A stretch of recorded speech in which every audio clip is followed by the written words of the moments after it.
Thank you for joining in on Rise Expert Interviews. Today we're interviewing Tilda Timmers, who has written This is Postpartum. She is a therapist based in the Netherlands. Hi Tilda. Hi. Thanks for joining me. Thank you so much for having me. Tilda wrote This is Postpartum. Yeah. I just wanted to ask a couple questions on how to prepare women for postnatal depression or feeling baby blues, things like that. So what do you think are ways that women can prevent getting prenatal depression or postnatal depression? Yeah, I don't think you can necessarily prevent it. I mean, you could do like therapy sessions if you feel like you're, feeling blue, but sometimes it's genetics, So for example, if your mom had it, chances are higher that you will get it yourself. And then there's literally not you can do about it. It just happens. But if you're already feeling like low in the pregnancy, or feel like you're already feeling anxious or having somber thoughts, I would really advise moms to look for help and start talking to a life coach or a therapist, and really dig into the feelings that you're having, because chances are if you don't address it right now, it will get worse and not better. And I really want every mom, to feel as happier and as good as they can. So, yeah. So what are ways that they can kind of do that self-care, taking care of their mental health? Yeah. I keep saying take care, but how can they take care? Yeah, I think, taking care starts, at the basic, I think, with setting the bar very low, or not even having a bar, like we were talking about before. Like, don't have a bar and just be like, I don't need to be a perfect mom. I just need to be a good mom, and that's good enough. I just need to be me. Yeah, it just needs to be me, exactly, and not aim for perfection, because then you're setting yourself up for failure. Because who can be perfect? I'm not a perfect mom, and I don't want to be anymore. I mean, I used to be really insecure before, when I just had a baby, and I remember feeling like, oh, all these other moms are doing it perfectly, and there's no such thing as a perfect mom, and everything you see on social media is not the real thing, I think. So in order to keep it real and be, mindful about what you're thinking or what you're feeling, try to address that and accept that the feelings that you're having are valid and are not necessarily something you need to fight. It's already there. Just let it be there. And that's what I teach my clients as well. So like, if you're feeling a certain way, it's okay to feel this way. Can you delve more into your feelings being valid? Like, how do you do that for yourself? How can you? So I work a lot with mindfulness in my practice. And what is beautiful about mindfulness is that you really work on accepting yourself as a whole. So as a person, your body, your mind. And it starts with starting to accept the feelings and the thoughts you're having. And sometimes you can have really dark and negative thoughts, about yourself, about motherhood, about your baby. And a lot of moms are getting really scared when they're having these thoughts and negative emotions. And of course you get scared. I mean, I was back in the days. But it's a normal thing, because you have to adjust to the new situation, and you have this major responsibility of looking after a child, and you have raging hormones, and you're sleep deprived. So of course you're not happy all the time. It's normal. Sure.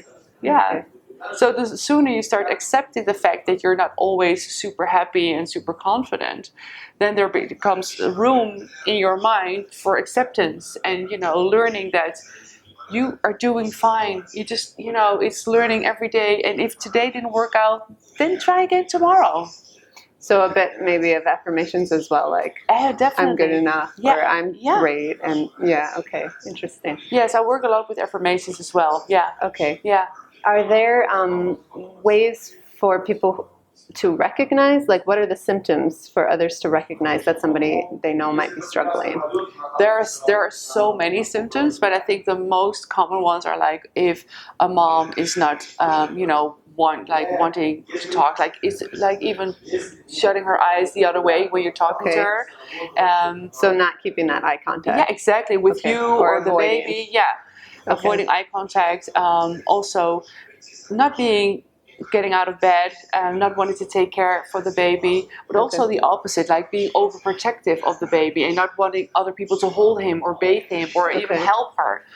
So maybe a bit too anxious? Would Yes, that be the word for that? exactly. Okay. Yeah, that happens a lot. Okay. And I think whenever you feel like the mom in front of you is struggling, or you feel like your friend is, having a hard time, reach out to her and just say, I'm here for you.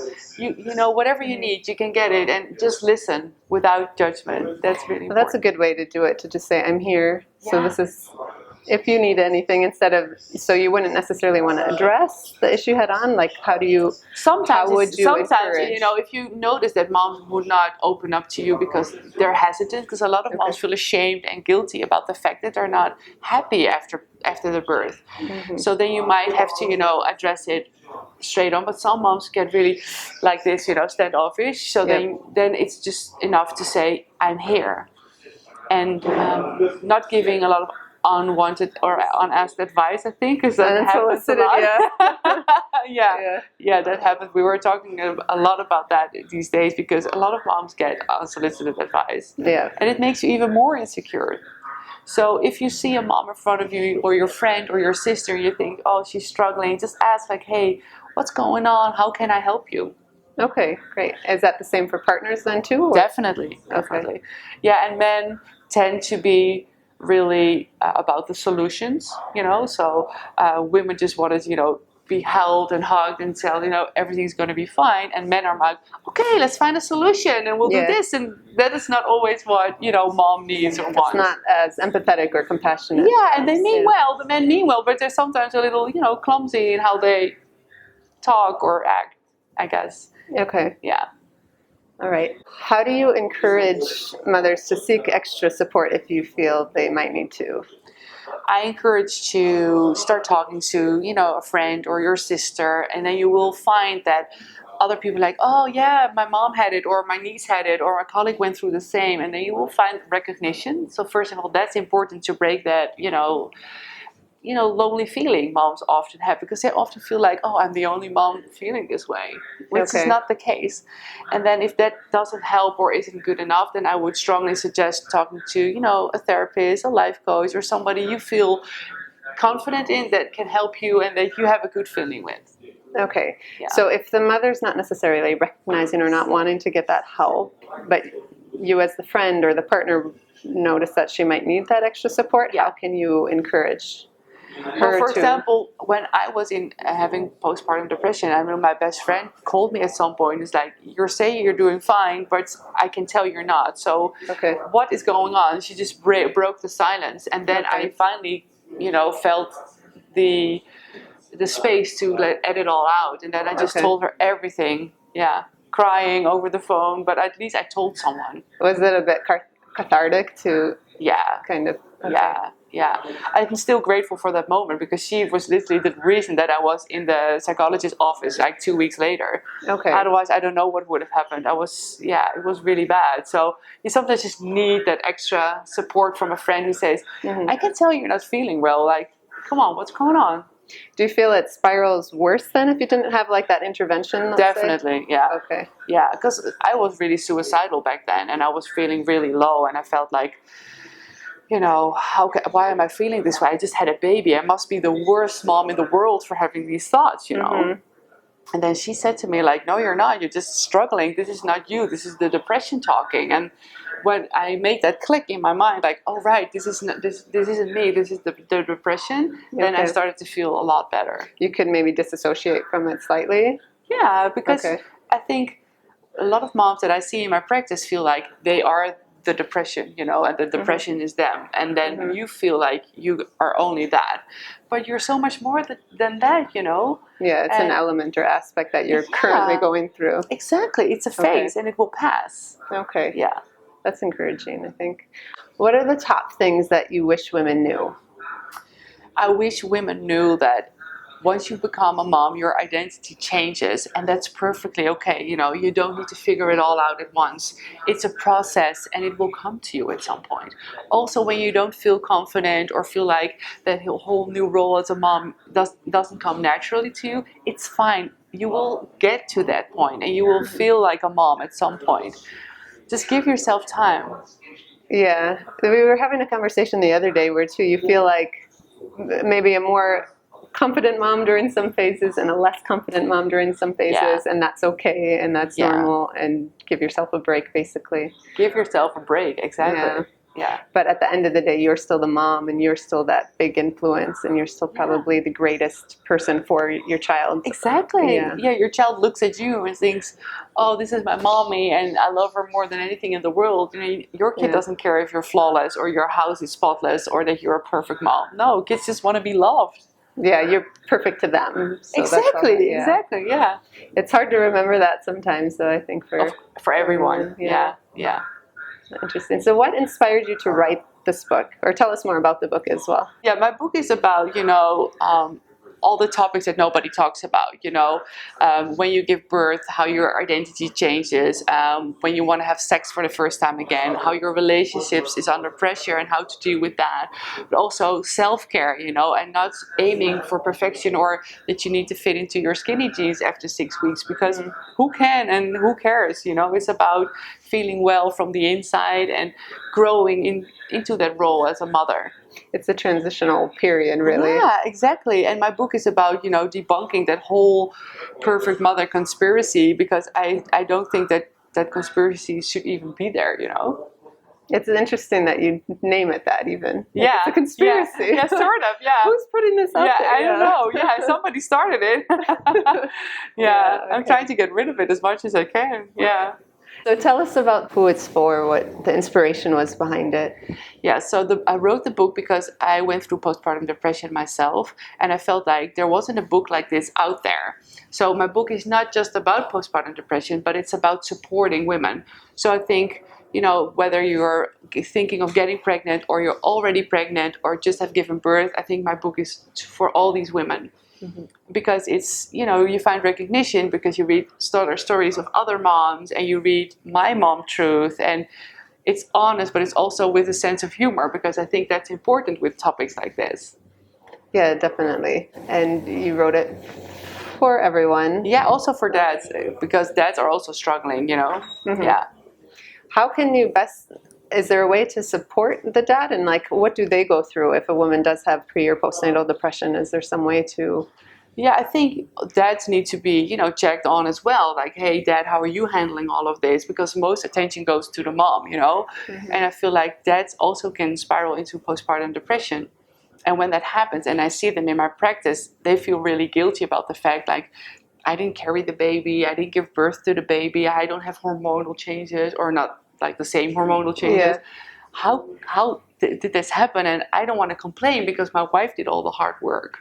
Yeah. And I always tell them, like, your feelings are valid. If you're feeling this way, it's okay. Just let it be there, Yeah. Well, and I think there is that element of a lot then transfers. It's more stressful when your wife's unhappy and you don't maybe know how to help. And so it's more common than we would think. Even from UAE, a survey we've done, women thought their husbands were depressed or might be depressed, maybe depressed, 28% of the time. That's a lot. Yeah. It is a lot. Yeah. And we don't really talk about the dads either. No. We don't talk about the moms, and then we even more so don't talk about the partners. It's even bigger taboo subject. Yeah. Definitely. Yeah. But to be aware that that's an issue. Yeah, that awareness is important, and that we create space for the dads also to be able to vent and to say it out loud. And especially in certain cultures, it's not, it's not spoken about at all, because it's unheard of if dads talk about stuff like this. So, it's important to get that message out there that this is postpartum. My book is about, this is it. This is what happens when you become parents, and this is what you can expect, and also how to handle all of that. Mm-hmm. And don't be scared if this is kind of what comes out of it. Yeah, it's normal. Yeah. Are you covering as well the ways to kind of give yourself that self-care? Definitely. Yes, I do. Yeah. I write a lot about it, and I always, talk about self-care is everything you need to nurture yourself. So for one mom that's working out and go to a gym, for another mom that's taking a bath or do online yoga, and everything is okay as long as you can recharge, and you feel like yourself again. Fill your cup. Exactly. Yeah. But even I don't know that women always know what will fill their cups or what will satisfy them. So I guess having a bit of that self-awareness can be very helpful as well. I think so. Do you have tools or resources that you commonly recommend? I always advise moms to start meditation, but if they're having a lot of intrusive thoughts or negative thoughts, I always hold off the meditation first, but then start with yoga. Okay. And then, once you are feeling better, start, the meditations and the exercises that I give. I also give homework to my clients.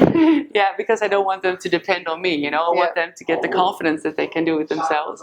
And then, you tap further into that. And taking care of yourself is sometimes watch Netflix for 2 hours while your husband takes care of the kids. It's all good as long as you feel good and by it and recharge and fill your cup. Recharged, yeah. That's a good word for this. Yeah. Tell us what you do as a professional and how people can contact you. People can contact me through my Instagram. This is Postpartum. And I do Zoom sessions with women all over the world. And I teach them basically through mindfulness and self-acceptance how to get more confidence as a mom, how you can let go of all the negative things you're thinking about yourself, about motherhood, about life.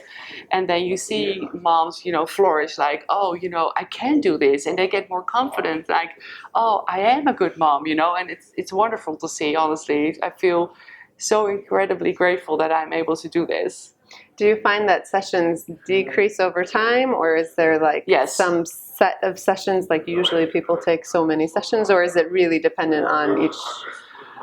Well, I'm not a magician, so I don't know upfront how many sessions they will need, but it's most likely between 6 and 10 sessions. Okay. Sometimes a little less, sometimes a little more. It depends on, the things they are struggling with.